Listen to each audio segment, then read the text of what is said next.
രാത്രിയിലെ ഒരു വിദേശയാത്രയുടെ അനുഭവങ്ങളാണ്.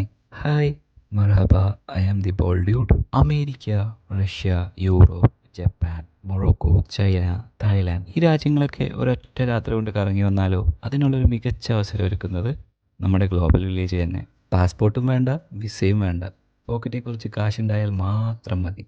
കാഴ്ചകൾ കണ്ടും വൈറൽ വിഭവങ്ങളൊക്കെ കഴിച്ചും ഡ്രസ്സുകൾ, ചെരുപ്പുകൾ, ആഭരണങ്ങളൊക്കെ വാങ്ങിയും തായ്ലാൻഡ്, റഷ്യൻ, ചൈനീസ് സുന്ദരികളുടെയൊക്കെ നൃത്തങ്ങൾ ആസ്വദിച്ചും ഒരൊറ്റ രാത്രി കൊണ്ട് ലോകം മൊത്തം കറങ്ങി വന്ന ഫീൽ അടിച്ച് നമുക്ക് നടക്കാം. താടിയും മീശയും ഇല്ലാത്ത ഷൊണ്ണന്മാരുടെ രാജ്യമായ കൊറിയത്തിൽ ഇവിടുത്തെ ഒരു ആയുർവേദ മരുന്ന് വലിച്ചു കയറ്റി മനുഷ്യൻ്റെ കിളിയും പോയി. ഫ്രീ എന്ന് കേട്ട് നിയന്ത്രണം പോയി വാരി തേച്ച് തീർത്ത് വെച്ച ഫൗണ്ടേഷൻ ക്രീം വരെ ഇവിടെയുണ്ട്. ആഫ്രിക്കൻ ബട്ടർ ക്രീമൊക്കെ ട്രൈ ചെയ്ത് കഴിഞ്ഞാൽ ആഫ്രിക്കൻ വരെ ഇന്ത്യൻ ടോണായി മാറുമെന്നാണ് ഇവർ പറയുന്നത്. എല്ലാം കഴിഞ്ഞ അവസാനം ഇന്ത്യ എത്തി. അവിടെയാണെങ്കിലോ കടക്കാരൻ പാക്കും ചവച്ചിട്ട് ഫുൾ ഒറിജിനാലിറ്റി പോസ്. ഇതാ നമുക്കുള്ള നോർത്ത് ഇന്ത്യൻ ഫീൽ. പക്ഷേ ഇതൊക്കെ വിലപേശി വാങ്ങിയില്ലെങ്കിൽ കീശ കീറുണ്ടോ? അങ്ങനെ നടക്കുമ്പോൾ വിശപ്പിൻ്റെ വിളി വന്നു. വീണ്ടും viral food attack. Parotta, burger, twisted hot dog. പറഞ്ഞ പോലെ വൈറൽ മാത്രമല്ല കേട്ടോ, കിടിലൻ ടേസ്റ്റാണ്. അങ്ങനെ അവസാനം വെടിക്കെട്ടും കഴിഞ്ഞു, വിദേശയാത്ര അവസാനിച്ചു.